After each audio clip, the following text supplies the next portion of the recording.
Bien, bonjour à tous, bienvenue dans ce nouveau dossier de la semaine Dynamica.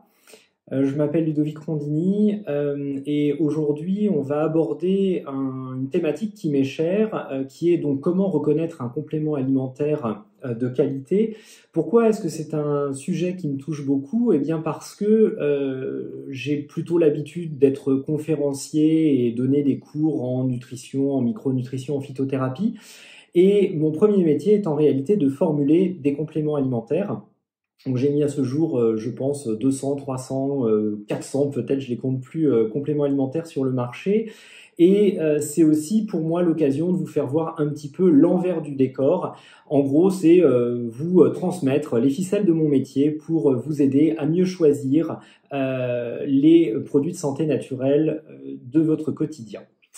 Alors, au programme de ce dossier Dynamica, on va voir un certain nombre de sujets, notamment savoir reconnaître un complément alimentaire. Et vous allez voir, c'est pas une mince affaire. C'est finalement un peu plus difficile qu'il n'y paraît. J'ai plein d'exemples à vous montrer. Ensuite, on va aborder un point qui est la réglementation, parce que les compléments alimentaires sont des produits à la réglementation assez complexe et assez stricte. Donc, on va faire quelques petits tours ou un petit tour du côté de la réglementation. Ensuite, on verra comment le complément alimentaire peut s'intégrer dans une stratégie de santé. D'ailleurs, quand on parle de complément alimentaire, on entend tout de suite le terme d'alimentation, beaucoup moins le terme de santé, et je vous expliquerai le pourquoi on n'a pas cette notion de santé et pourquoi il faudrait aussi avoir cette notion de santé associée au complément alimentaire. Et puis enfin, je vous apprendrai à lire une étiquette, l'objectif final étant principalement de comparer les marques, les promesses des produits, savoir reconnaître les ingrédients et d'où ils viennent, et peut-être parmi tous ceux qui sont proposés, ceux qui peuvent engendrer la meilleure efficacité et les plus grands effets.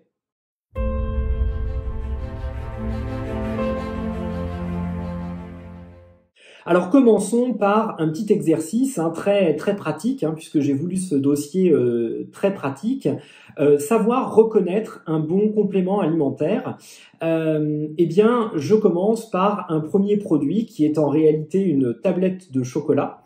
Alors, c'est pas n'importe quel chocolat, c'est un chocolat noir, probablement de belle qualité, en tout cas qui est très bon, ça je peux vous le garantir, avec du gingembre. Alors, j'ai choisi justement cette référence parce que on a du gingembre, que le gingembre est une plante qui possède un certain nombre de vertus, notamment des vertus digestives, des vertus toniques, des vertus antioxydantes.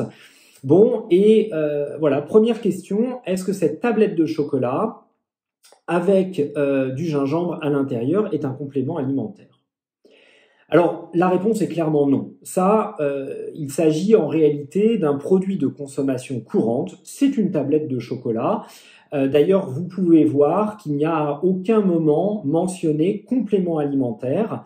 Alors, pourquoi est-ce que c'est pas un complément alimentaire? On va le voir dans la définition plus tard. Eh bien, parce que, effectivement, il y a des nutriments intéressants dans la tablette de chocolat, des polyphénols, du magnésium, du gingembre et plein d'autres choses avec des vertus santé, mais ces nutriments ne sont pas concentrés.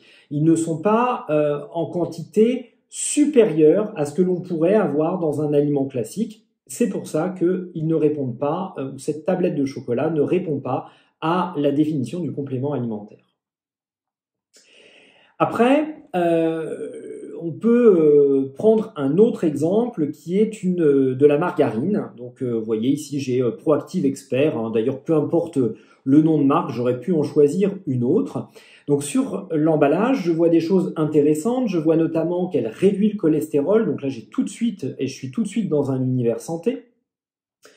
On m'explique qu'il n'y a pas d'huile de palme, qu'il y a en revanche des stérols végétaux et que ceux-ci sont prouvés cliniquement. Donc là, j'ai vraiment un vocabulaire, un environnement qui est très médical. Est-ce que cette margarine est un complément alimentaire? Alors la réponse est non. J'aimerais pouvoir voter avec vous en direct, c'est pas le cas, c'est pas grave. La réponse est non. Eh bien parce que ce produit appartient à la catégorie des produits alimentaires enrichis. Qu'est-ce que ça veut dire? Ça veut dire que c'est une margarine, donc un produit alimentaire, mais dans lequel on a ajouté des actifs pour lui conférer des vertus santé. L'argument principal étant que cette denrée sera meilleure que son équivalent non enrichi, par exemple ici en stérols végétaux. Alors, est-ce que c'est bien, est-ce que c'est pas bien? Je pourrais rentrer dans le débat. Globalement, moi, je ne vais pas vous conseiller de manger de la margarine, et les stérols ont leurs bénéfices, mais ils ont aussi leurs inconvénients. Voilà. En tout cas, ça n'est pas un complément alimentaire, c'est un aliment enrichi. Ensuite, ici, on a vraiment deux produits qui peuvent porter à confusion parce que l'un est un complément alimentaire, l'autre n'en est pas un. Le produit de gauche, donc ce sont deux produits qui sont vendus sur le même point de vente, en pharmacie, qui appartiennent à la même marque, Nutriactive, qui est une marque de Pierre Fabre, et qui contiennent tous deux de la passiflore. Celui de gauche est un produit qui est un médicament traditionnel à base de plantes. Celui de droite est, à contrario, un complément alimentaire. Pour les distinguer, c'est finalement assez compliqué. Il y a une indication sur ce que l'on appelle les allégations, les promesses qui sont faites par les marques. Vous voyez que sur le produit de gauche, j'ai marqué tension nerveuse et légère, trouble du sommeil mineur. Bon. Qui sont pas des indications autorisées dans un complément alimentaire, faut le savoir. De l'autre côté, j'ai sommeil et relaxation. Vous voyez, un univers beaucoup plus vague. Alors vous allez me dire, ok, très bien, mais quel produit je choisis? Je ne sais pas vous répondre. En fait, ce sont des produits qui contiennent probablement la même plante, avec la même qualité, sur des dosages qui sont relativement voisins. Après, c'est simplement la classe réglementaire qui change. Et c'est pas ça qui va déterminer l'efficacité du produit. Sur cet autre exemple, je suis resté sur un produit qui contient exactement le même principe actif, à savoir de la mélatonine, mais ce qui va changer là, c'est le dosage. Circadin, c'est le produit leader pour le sommeil à base de mélatonine en vente en pharmacie, hein, puisque c'est un médicament. Il est dosé à 2 mg. Le produit de droite, bon, j'ai mis un produit que j'ai formulé, hein, parce que de temps en temps, c'est plus facile pour aller chercher les informations. Donc, un produit qui est sous forme de spray, qui contient également de la mélatonine. La seule différence entre ces deux produits, au-delà de la classe réglementaire, c'est le dosage. C'est-à-dire qu'en complément alimentaire, on ne peut pas avoir une mélatonine dosée à 2 mg, on est de facto médicament. Alors qu'en complément alimentaire, on peut être dosé entre 0,3 et 1,8 mg de mélatonine. Ça fonctionne très bien. Donc, pour répondre à la question, vous voyez que là, c'est pas le principe actif qui détermine la classe réglementaire, mais c'est plus précisément son dosage. Et puis, je vais terminer par un dernier exemple. Après, je vais pas les multiplier à l'infini, mais ce sont deux produits à visée complètement différente. Un produit à visée minceur XLS médical et un autre produit qui est un roller articulation fatigué. Donc le premier produit me promet une perte de poids 5 fois plus efficace qu'avec un régime classique, donc traitement et prévention du surpoids.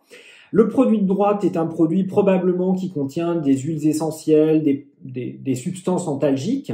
Mais le point commun entre ces deux produits, c'est qu'en réalité, ils appartiennent tous les deux à la même classe réglementaire. Cette classe réglementaire, c'est le dispositif médical.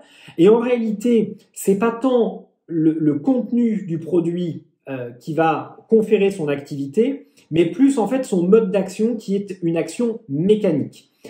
Sur le produit XLS médical, on a probablement des fibres qui vont modifier l'absorption du sucre, qui vont modifier l'absorption des graisses et donc qui vont avoir des effets bénéfiques dans la perte de poids. Sur le produit de chez Pranarome, le roller articulation, c'est en réalité l'action de massage sur la zone douloureuse qui va avoir l'effet bénéfique quasi indépendamment pour le législateur de sa contenance et de son contenu en huile essentielle ou en substances apaisantes et antalgiques. Bref, tout ça pour vous dire que, vous voyez qu'un complément alimentaire, c'est pas si évident que cela, parce qu'on a des produits qu'on appelle des produits frontières, qui sont à la limite entre deux classes réglementaires et qui peuvent porter à confusion. Vous voyez aussi que des produits non compléments alimentaires peuvent avoir des vertus santé, et à contrario, des médicaments, je repense au Circadin, il n'y a absolument aucune indication sur la boîte, donc si vous ne savez pas ce que vous achetez, vous ne savez pas à quoi forcément le produit sert.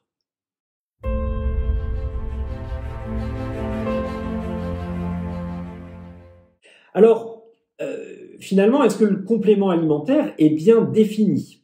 Est-ce qu'il y a une définition précise et rigoureuse de ce qu'est un complément alimentaire? La réponse est oui. Cette définition date de 2002 au niveau européen, ça veut dire qu'avant il y avait une forme de flou juridique. Et cette définition, je vais vous la lire, c'est un complément alimentaire par définition est donc une denrée alimentaire dont le but est de compléter le régime alimentaire normal qui constitue une source concentrée de nutriments ou d'autres substances qui ont un effet physiologique ou nutritionnel et qui se présentent sous forme de dose. Alors, si on essaye de focaliser sur les points importants de cette définition, premièrement, il faut une alimentarité. C'est-à-dire, il faut à la base que vous ayez un produit qui soit alimentaire. Donc, les vitamines, les oligo-éléments, les plantes que vous mettez dans un complément alimentaire doivent être de base une denrée alimentaire couramment consommée en Europe. Donc, vous pouvez mettre des oméga 3, vous pouvez mettre de la vitamine D, vous pouvez mettre des plantes comme de l'ortie, du millepertuis. Par contre, une plante qui n'a jamais été consommée, mais qui pousse et qui est peut-être utilisée traditionnellement en Chine, eh bien, vous ne pourrez pas la mettre dans un complément alimentaire européen parce que cette plante n'est pas traditionnellement consommée. Donc ça, c'est le premier point sur l'alimentarité. Le deuxième point, c'est que ce produit doit être une source concentrée de nutriments. Vous vous souvenez de mon chocolat, je vous ai dit, le gingembre n'est pas concentré, donc ça ne peut pas répondre à cette question ou à cette notion de complément alimentaire. Si par contre, je fais un extrait de gingembre et que je le mets dans une gélule, dans un sachet, dans un comprimé, alors là, je pourrais véritablement appeler ça complément alimentaire. Et vous voyez que cette notion, elle est fréquente, c'est-à-dire il y a plein d'aliments qui sont très riches en nutriments, les fruits à coque par exemple, les kiwis, les myrtilles, tout ça c'est très intéressant d'un point de vue nutritionnel, mais encore une fois, je ne peux pas appeler ces produits des compléments alimentaires parce que ce sont des sources de nutriments, mais ce ne sont pas des sources concentrées de nutriments. Troisième point de la définition, c'est avoir un effet nutritionnel ou physiologique. Alors un effet nutritionnel ou physiologique, c'est finalement un effet qui va permettre le bon fonctionnement de l'organisme. Ces termes ont été utilisés un peu par opposition aux médicaments qui sont des produits avec des vertus thérapeutiques, donc qui vont soigner ou prévenir des maladies avec une action pharmacologique ou métabolique. Et donc là, dans le complément alimentaire, on utilise les termes de nutritionnel ou physiologique par opposition aux termes métaboliques ou pharmacologiques que l'on peut avoir dans un complément alimentaire, dans un médicament. Le dernier point qui ajoute souvent de la confusion et de l'incompréhension à ces produits, c'est la présentation sous forme de dose. C'est-à-dire que dans la définition même du complément alimentaire, il faut ressembler à un aliment, c'est-à-dire à une gélule, à un comprimé, à un sachet, à une ampoule, bref, à quelque chose qui est une galénique médicamenteuse. Alors pourquoi est-ce que le législateur oblige cette présentation sous forme d'un médicament ou qui ressemble à un médicament? Eh bien, comme le complément alimentaire est une source concentrée de nutriments, il ne faudrait pas qu'il y ait un surdosage. Et le meilleur moyen d'éviter un surdosage, eh bien, c'est de pouvoir dénombrer la quantité de produit qui est ingéré. Et voyez, si je ne sais pas quantifier la quantité de vitamine C que j'ai dans un kiwi ou la quantité d'anthocyanes que j'ai dans une part de tarte à la myrtille. En tout cas, je peux compter le nombre de gélules de vitamine C que j'ai consommé ce matin ou le nombre de comprimés de mélatonine que je consommerai ce soir. Donc, voyez, ce qui est important, c'est de pouvoir quantifier l'apport en nutriments ou en micronutriments.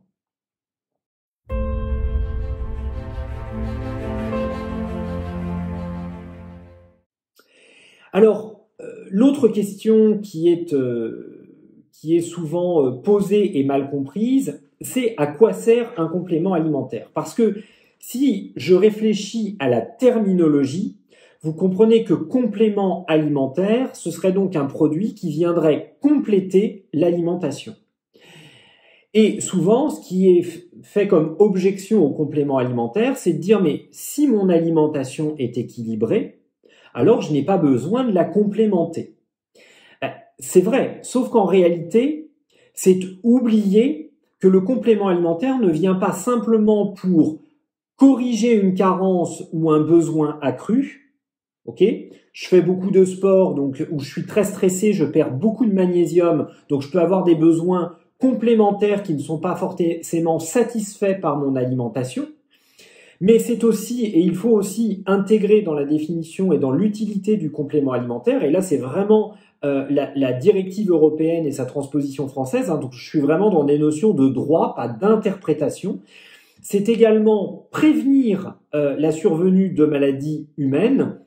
Donc par exemple, avoir notamment un produit qui vient limiter ou contrôler le taux de cholestérol, ça permet vraiment d'éviter des maladies cardiovasculaires. Alors il y a débat dessus, hein, c'est peut-être pas le meilleur exemple que j'ai choisi. Ou prendre de la vitamine D, ça renforce l'immunité ou ça soutient l'immunité. Donc vous voyez que c'est un facteur qui va permettre de diminuer le risque d'être malade, et ça fait partie intégrante de la définition du complément alimentaire. Le dernier point, c'est favoriser le bon fonctionnement de l'organisme. Vous voyez, si je suis stressé, mon cerveau va moins bien fonctionner, donc si je lui donne du magnésium et des oméga 3 par exemple, eh bien je vais améliorer mes fonctions cérébrales. Si je donne par exemple du manganèse, de la chondroïtine, de la glucosamine ou des hydrolysats de collagène à mes articulations, eh bien je vais favoriser leur bon fonctionnement, je vais éviter le vieillissement de mon organisme. Donc vous voyez que le complément alimentaire, c'est par définition pas simplement quelque chose qui vient corriger une alimentation qui serait déséquilibrée, mais c'est également fournir des nutriments pour des personnes qui ont des besoins accrus, prévenir le risque de maladie ou encore assurer le bon fonctionnement ou le bon vieillissement de l'organisme. Et c'est pour ça qu'à titre personnel, je préférerais qu'on emploie la terminologie canadienne. Eux n'utilisent pas la dénomination compléments alimentaires, mais produits de santé naturelle, qui permet de beaucoup mieux comprendre que nous sommes dans l'univers de la santé et nous sommes dans l'univers d'une santé qui est naturelle par opposition à l'allopathie ou à la chimie, qui utilise des molécules qu'on ne retrouve pas dans notre organisme ou qu'on ne retrouve pas dans notre environnement ou dans notre alimentation et qui peuvent être utilisées là pour le coup à des fins de santé.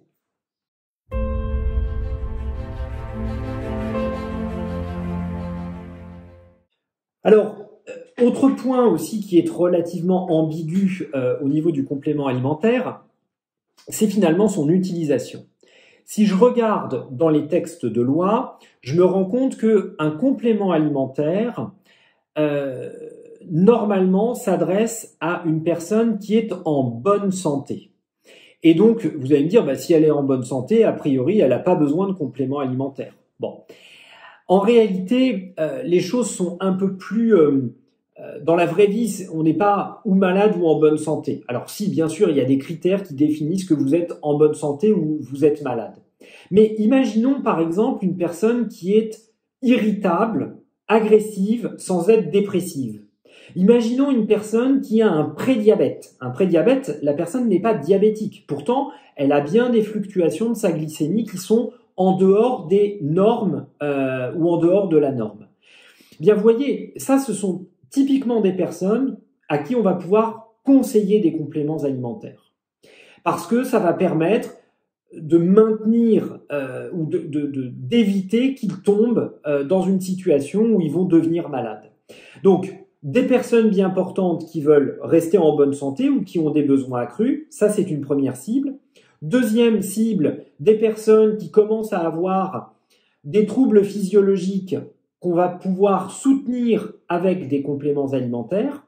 Et puis enfin, on peut aussi envisager de donner du complément alimentaire à des malades.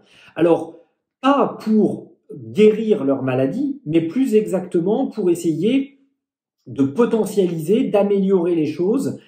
Voyez, quelqu'un qui a une dépression, bien sûr, il faut éviter que la personne passe à l'acte et fasse une tentative de suicide. Donc peut-être qu'il faut une psychologie, enfin un accompagnement psychologique de la personne, peut-être qu'il faut des médicaments. Et puis, si vous lui donnez des compléments alimentaires, vous pouvez très bien lui donner des oméga 3, lui donner du safran, lui donner par exemple du magnésium, des plantes ou des nutriments dont on sait qu'elles vont avoir un effet positif sur le fonctionnement du cerveau, mais encore une fois, en accompagnement, en complémentation d'autres prises en charge. Bon, au passage, vous voyez que j'ai une vision très intégrée et très intégrative en fait de la santé. Donc voilà, ça c'est aussi un décalage que l'on a parfois sur le fait que dans les textes, le complément alimentaire doit s'adresser à des personnes bien importantes. Dans la réalité des faits, on l'adresse à des personnes qui sont potentiellement pas forcément si bien portantes que cela.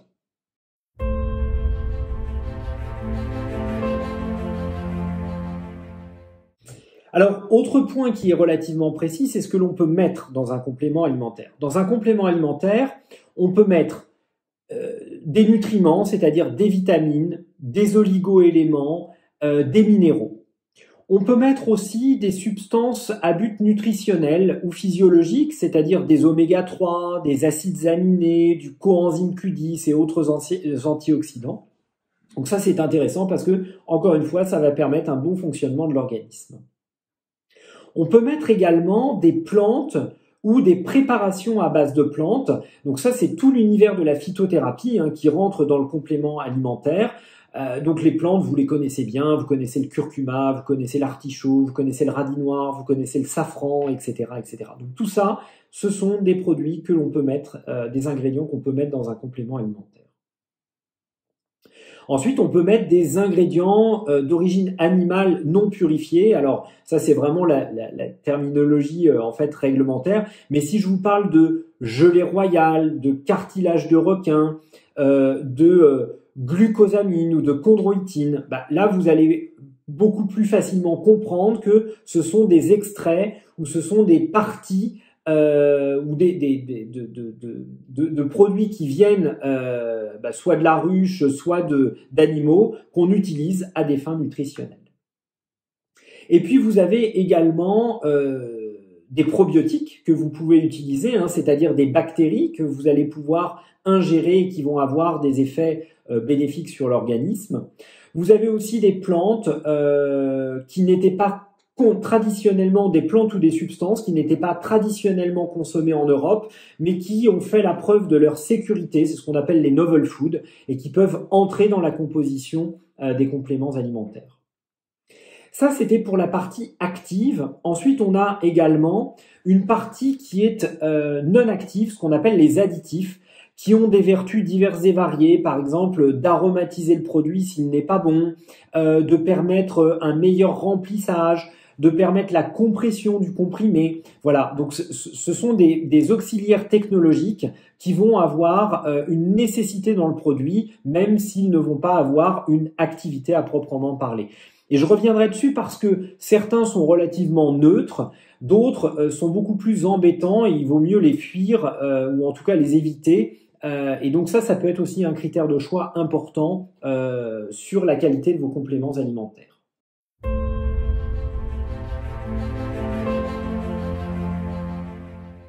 Alors, maintenant, rentrons dans le vif du sujet. Comment peut-on lire et décrypter une étiquette la plus finement possible? Alors, pour ce faire, vous allez voir sur votre écran, si ce n'est déjà fait, une étiquette. Alors, cette étiquette est l'étiquette d'un produit qui n'existe pas. C'est-à-dire que vraiment, c'est une étiquette factice fournie par Synadiète, qui est le complément, le syndicat national du complément alimentaire, et qui met à disposition cette étiquette factice pour comprendre quelles sont les mentions obligatoires, quelles sont les mentions facultatives, encore une fois, dans l'objectif de mieux choisir et de mieux comprendre ou conseiller, si vous êtes professionnel de santé, mieux conseiller les compléments alimentaires. Alors sur cette étiquette, on retrouve des choses qui sont obligatoires. Par exemple, la dénomination commerciale. Vous voyez ici, le produit s'appelle Synaform. Mais Synaform, c'est le nom du produit, qui peut déjà donner une indication de son effet. Vous voyez que Synaform, on va le voir par la suite, c'est un produit qui est destiné à augmenter la vitalité, à diminuer les états de fatigue. Donc vous avez bien cette notion en fait dans la dénomination commerciale, dans le nom qui contient forme. Donc vous comprenez que ça va être un produit pour les gens qui sont fatigués par exemple.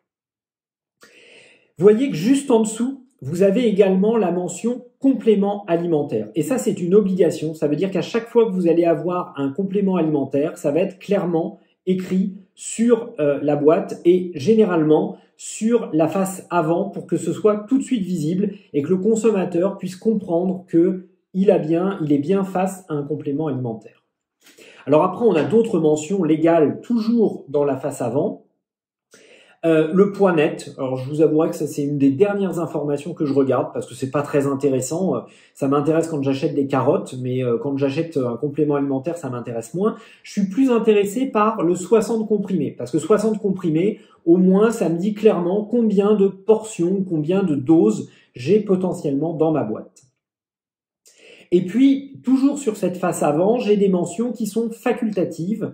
Vous voyez que j'ai notamment un petit schéma, j'ai des indications sur l'utilité du produit, vous voyez, riche en vitamine C. Donc ça m'indique que je vais avoir beaucoup et ça va être une source concentrée de vitamine C.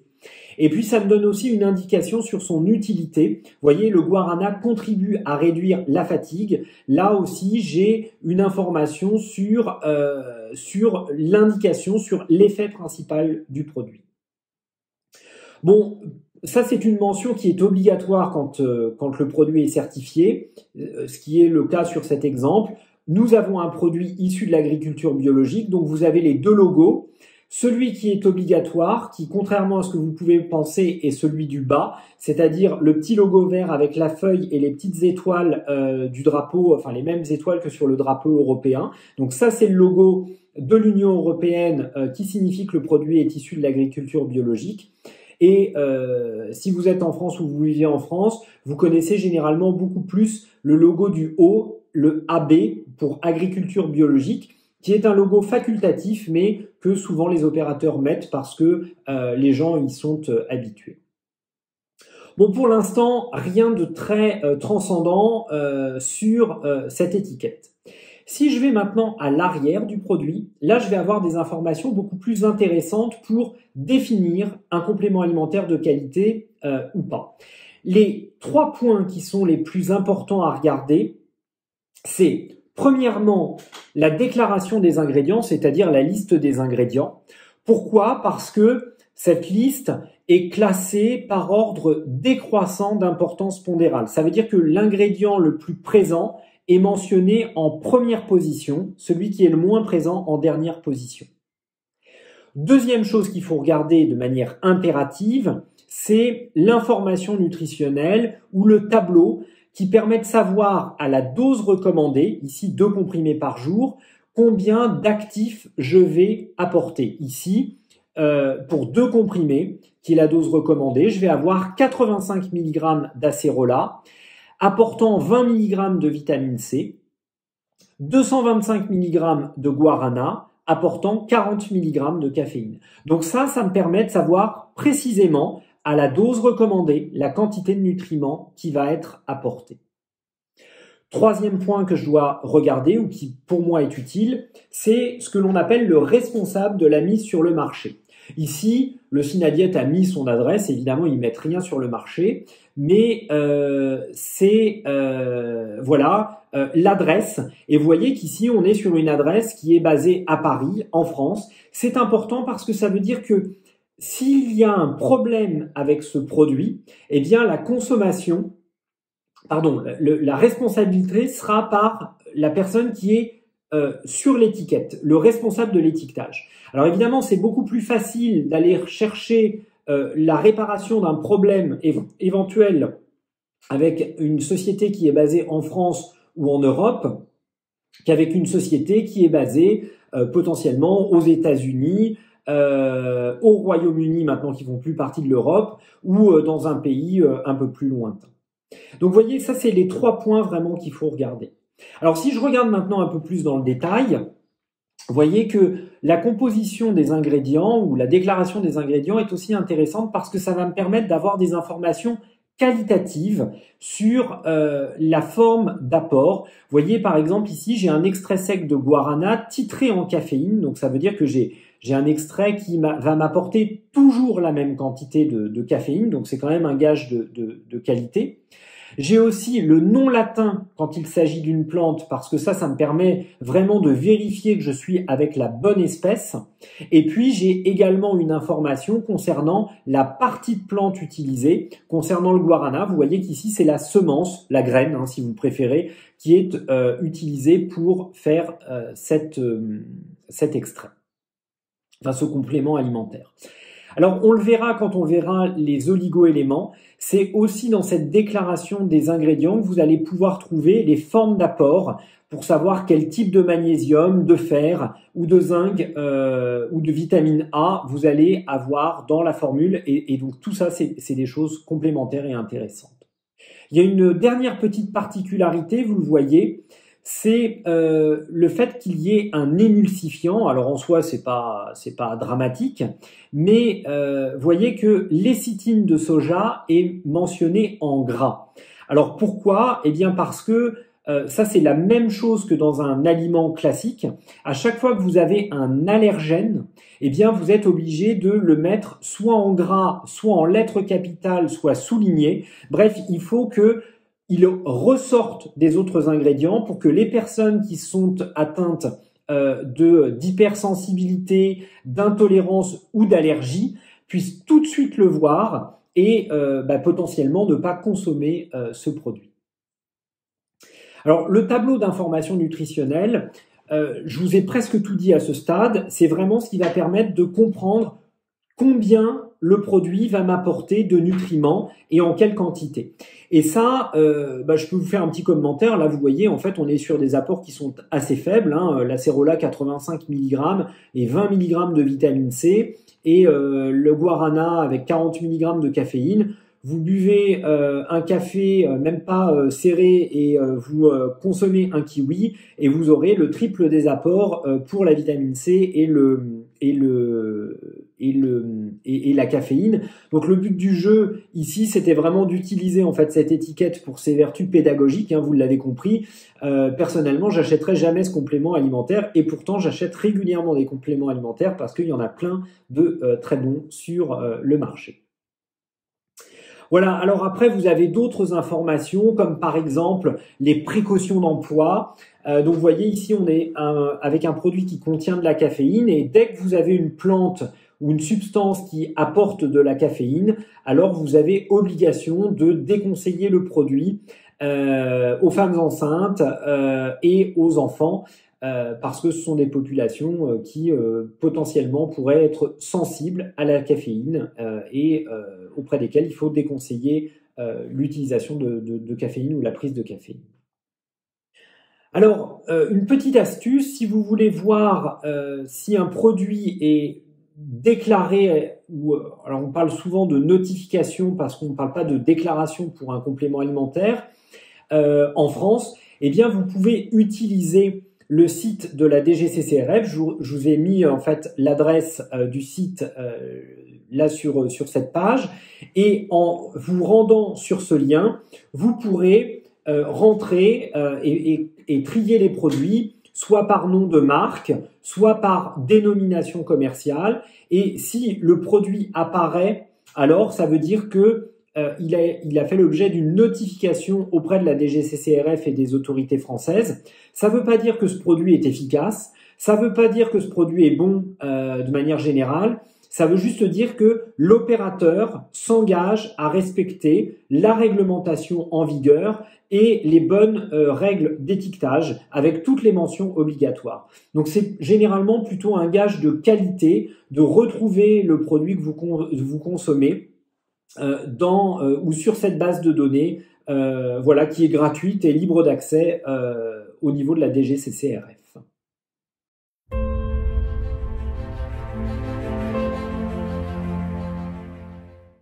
Alors, venons-en maintenant sur la comparaison de plusieurs produits. Parce que finalement, si on se remet dans le contexte, vous allez être dans le rayon de votre magasin bio, devant votre écran d'internet, sur internet devant votre écran ou éventuellement dans votre pharmacie. Et vous allez avoir pléthore de produits. Si vous cherchez un magnésium, par exemple, vous allez en avoir plein qui vont vous être proposés. Alors finalement, comment choisir deux produits, sur quels critères je vais pouvoir les comparer et finalement en choisir un par rapport à l'autre? Eh bien, premièrement, sur des critères qui sont des critères quantitatifs. Voyez ici, je vous ai mis deux tableaux qui sont les informations nutritionnelles que je suis allé chercher sur deux produits différents. Le produit de gauche, comme le produit de droite, sont des produits qui sont autorisés en France, qui sont télédéclarés. Je vous donne pas leur nom parce que il y en a un qui sort un peu mieux que l'autre, voire beaucoup mieux que l'autre. Donc l'objectif c'est pas de descendre un produit par rapport à un autre, c'est juste de vous donner des critères ou des pistes en fait de comparaison. Donc je les ai anonymisés, mais ces produits sont tous les deux et respectent tous les deux la réglementation. Alors, vous voyez que déjà, j'ai un produit qui contient plus de nutriments. Le produit de gauche, vous voyez qu'il n'y a pas simplement, il y a du magnésium, il y a aussi des vitamines du groupe B, de la taurine, du zinc, du phosphore, etc., etc. Le produit de droite, j'ai du magnésium et des vitamines et de la vitamine B6. Ces deux produits contiennent tous les deux le même nombre de comprimés, 60 comprimés. Mais vous voyez que ces comprimés, déjà, les marques ne me conseillent pas la même quantité. La marque de gauche me conseille 2 à 3 comprimés par jour, celle de droite de 3 à 4 comprimés par jour. Et vous voyez également que l'apport par comprimé n'est pas le même. 100 mg sur le produit de gauche, 56 mg sur le produit de droite. Donc vous voyez que finalement, je vais avoir des doses affichées qui vont être relativement différentes, mais au-delà de ça, ça va engendrer un prix de traitement journalier, un coût pour l'utilisateur journalier qui va être relativement différent. Puisque sur le produit de gauche, quelques dizaines de centimes d'euros, alors que sur le produit de droite, vous voyez qu'on va dépasser l'euro par jour. Donc ça va vraiment être un critère de choix, ne pas simplement comparer le prix des produits, mais comparer à la même dose, eh bien finalement le prix journalier d'un produit par rapport à un autre. Donc faut juste faire quelques règles de 3. C'est vrai que c'est un petit peu fastidieux, mais là au moins vous avez un critère objectif de comparaison entre les deux produits. Ensuite, vous pouvez faire des comparaisons qui vont être de l'ordre du qualitatif. Alors, pour faire des comparaisons qualitatives, il faut comprendre que tous les ingrédients ou toutes les formes d'apport de nutriments ne se valent pas. Je vais prendre plusieurs exemples, des exemples dans l'apport en minéraux, en oligo-éléments et des apports en termes de plantes. Pourquoi ? Parce que quand vous avez un produit qui affiche magnésium ou quand vous avez un produit qui affiche fer, eh bien, vous avez différents ingrédients que vous pouvez choisir. Vous pouvez avoir des ingrédients qui vont être hautement assimilables et vous avez des ingrédients qui vont être moins bien assimilables. Par exemple, voyez, on peut avoir des oxydes ou des sulfates de fer. Les oxydes ou les sulfates de fer sont ce que l'on appelle des formes minérales, c'est-à-dire qu'elles proviennent du règne minéral, c'est-à-dire qu'elles sont extraites de roches, à proprement parler. Ces formes ont un gros inconvénient, elles sont assez peu solubles, et donc quand vous allez ingérer votre comprimé ou votre gélule, eh bien, elle va se déliter. Vous allez retrouver votre fer dans le tractus digestif qui va être mal solubilisé, précipité, et s'il précipite, de facto être mal absorbé. Alors ça, c'est problématique, et non seulement ça engendre une moins bonne efficacité, mais en plus, ça engendre des effets indésirables, c'est-à-dire une mauvaise digestion, des troubles du transit, de la constipation, un goût métallique en bouche s'agissant du fer. Bref, tout ça, c'est pas très sympa. Alors, une des solutions, c'est d'utiliser des formes organiques. Ces formes organiques vont être beaucoup mieux assimilées et ça va permettre d'avoir donc une efficacité et une tolérance qui vont être supérieures. Donc ces formes organiques, on peut citer par exemple le citrate ferreux, le gluconate de fer, le lactate de fer, qui sont des formes pas très utilisées, mais qui sont déjà plus facilement assimilables. Et puis ensuite, on va avoir des formes que l'on appelle chélatées ou des formes liées, qui sont des formes qui sont extrêmement assimilables. Là, vous avez votre oligo-élément qui va être piégé sur une matrice, par exemple des acides aminés, et finalement, ce fer ou cet oligo-élément va être absorbé par un autre récepteur que le récepteur au fer, et ça va vraiment permettre d'augmenter son assimilation de manière assez forte. Donc ça, les formes liées ou les formes chélatées, pour des gens qui ont une vraie expertise en nutrition, c'est généralement les formes qui vont être choisies et préférées parce que ce sont elles qui ont un minimum d'effets indésirables et un maximum d'efficacité.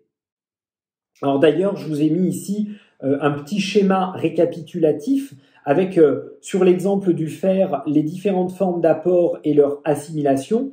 Vous voyez que si je prends du fer qui est apporté par mon alimentation et par des végétaux, notamment des lentilles par exemple ou des poissons, eh bien je vais avoir une assimilation qui va être relativement faible, de l'ordre de 3%.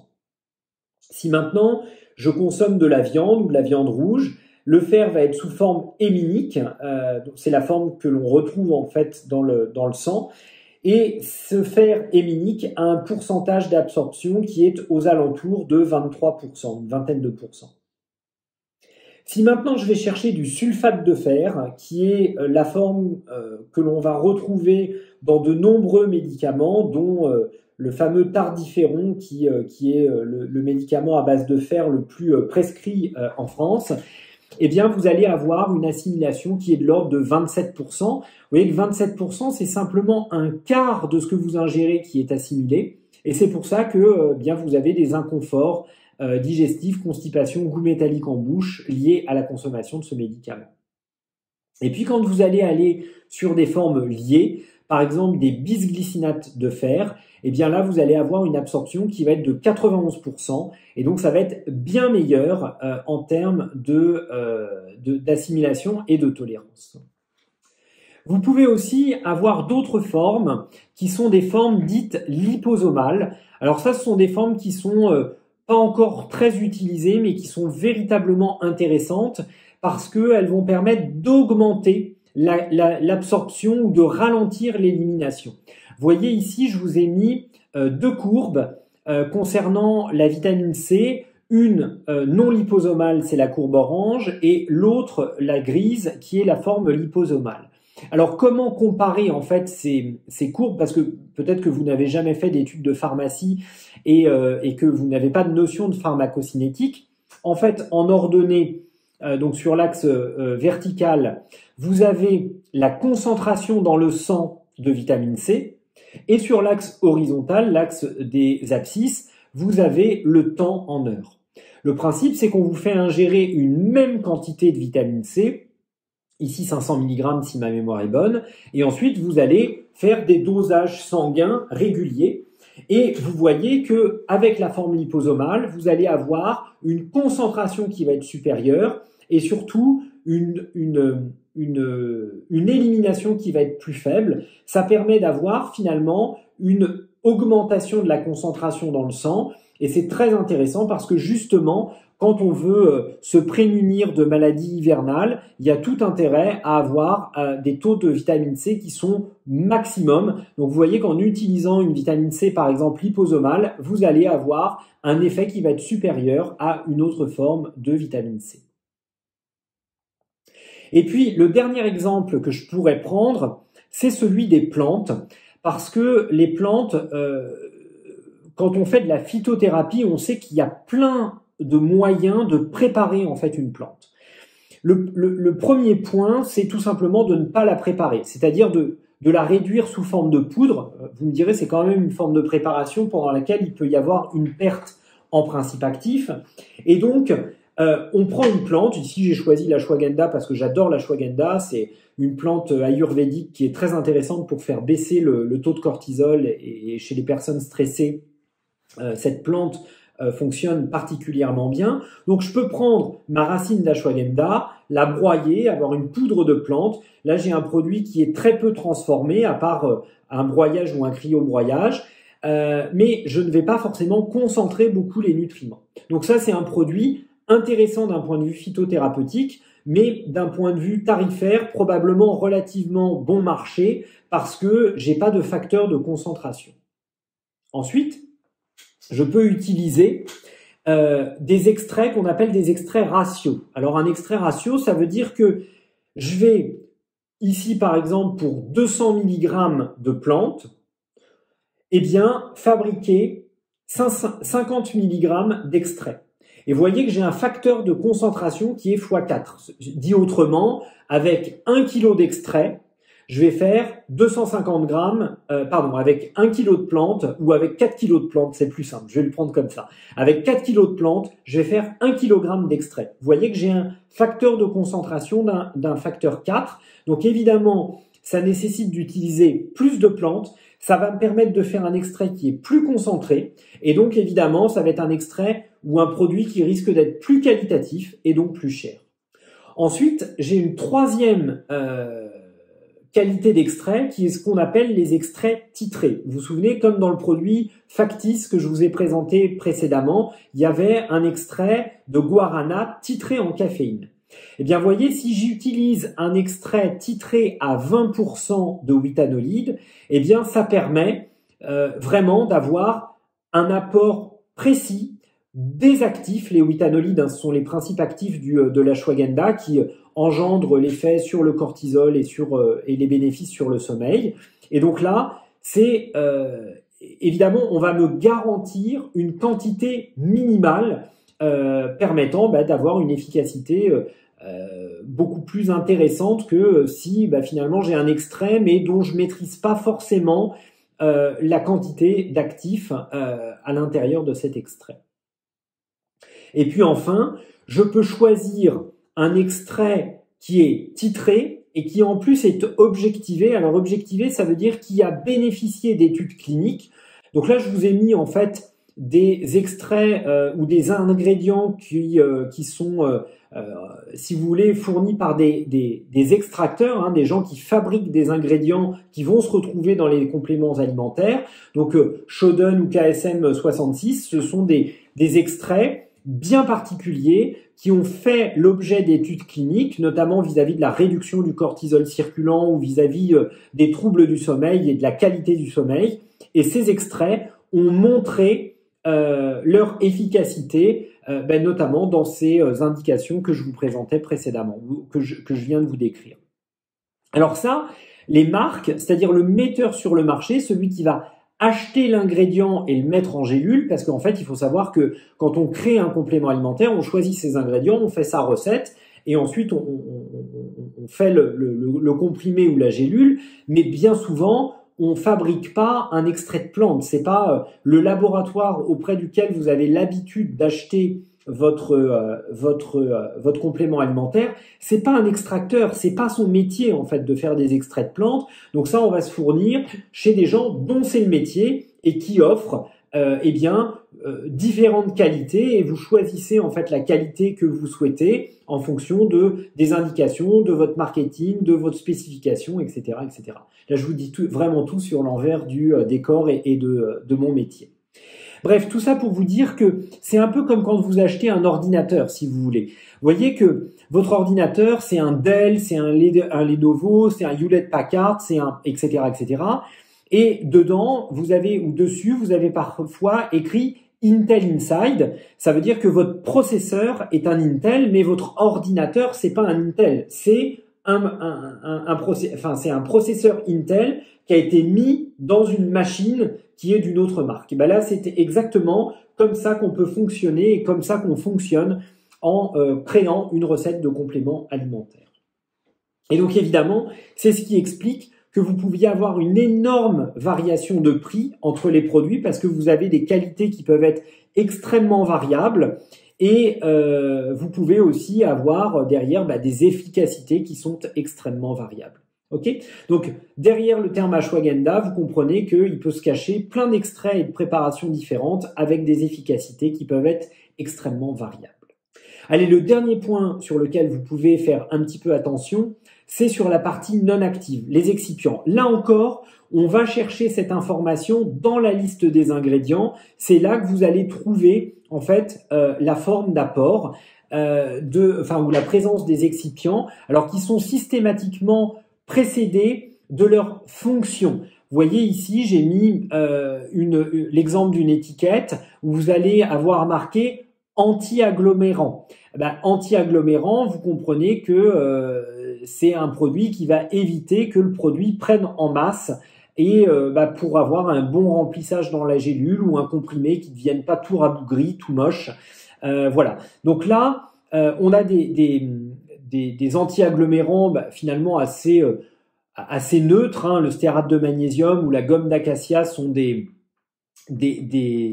additifs relativement neutres. Par contre, on peut avoir des additifs beaucoup plus préoccupants. Voyez, par exemple, des édulcorants. L'aspartame est très controversé. Alors, quand vous lisez les rapports officiels, ça pose pas de problème. Dans la réalité des faits, il y a quand même des gens qui supportent assez mal l'aspartame.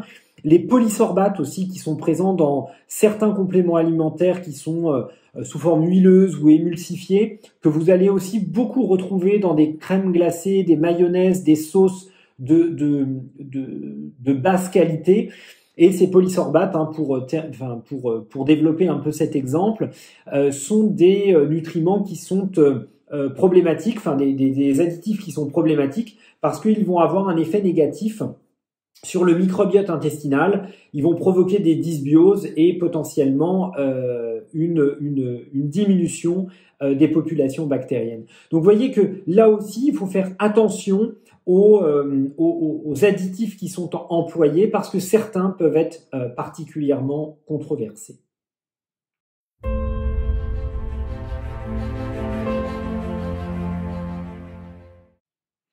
Allez, quelques conseils et conclusions finalement pour finir ce dossier de décryptage des étiquettes.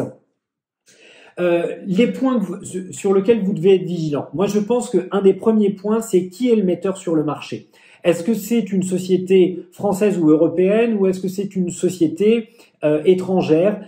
Il y a de très bons produits à l'étranger, mais ils n'ont pas fait l'effort de se notifier en France ou d'ouvrir un bureau, ça peut poser question. Bon.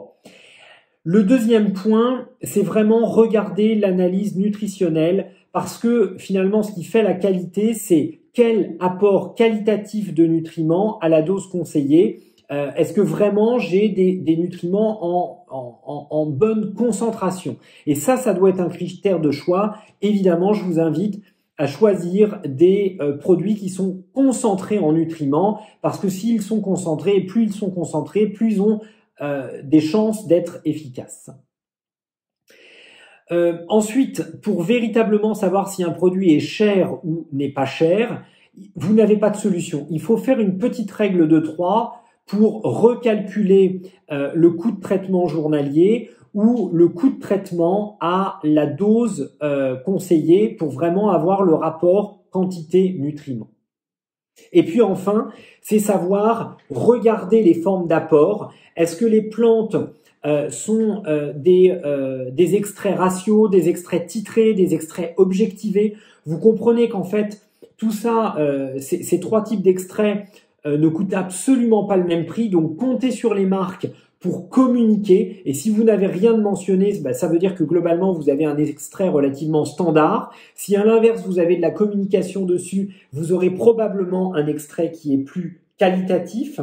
Et puis, faites attention, pareil pour les oligo-éléments, les minéraux, les formes liposomales, les formes chélatées, les bisglycinates, tout ça, il faut aller voir les étiquettes parce que c'est vraiment ce qui vous permet d'avoir une information qualitative. Et puis, faites attention aux informations que vous avez qui sont les promesses, les allégations, parce que parfois on a des termes qui sonnent très bien d'un point de vue marketing, mais qui finalement sont relativement vides en termes de garantie d'efficacité. Vous voyez que, par exemple, je vous cite un exemple qui est le terme marin. Vous voyez, souvent on vous parle de collagène marin, on vous parle de magnésium marin. Alors au passage, comme si tout ce qui venait des mers était particulièrement pur et particulièrement sain. Je comprends le volet naturalité avec l'utilisation du terme marin. Par contre, quand vous consommez du magnésium marin, eh bien vous consommez en réalité de l'oxyde de magnésium, qui est une forme minérale qui, au passage, n'est pas très bien assimilée et peut provoquer des troubles digestifs, notamment des accélérations du transit, des diarrhées, bon voilà, et des choses pas très sympathiques. Donc vraiment, faites attention à ces promesses. Elles sont souvent écrites en gros sur l'avant. Il ne faut pas forcément s'y fier. Encore une fois, malheureusement, ces promesses qui sont parfois un peu falsifiées ou sur lesquelles il y a un peu d'emphase nuisent à l'image et à la réputation des compléments alimentaires. Mais il faut savoir retourner la boîte, regardez la liste des ingrédients, regardez le tableau des apports nutritionnels et ça vous permettra vraiment de faire votre choix de manière éclairée. Voilà, écoutez, je pense qu'on arrive au terme de ce dossier. Moi, je vous donne rendez-vous lundi pour la séance de questions et j'espère qu'elles seront nombreuses et que vous arriverez à me coller. Ça, ce serait l'objectif ultime. Voilà, je vous souhaite une très belle journée. À très bientôt.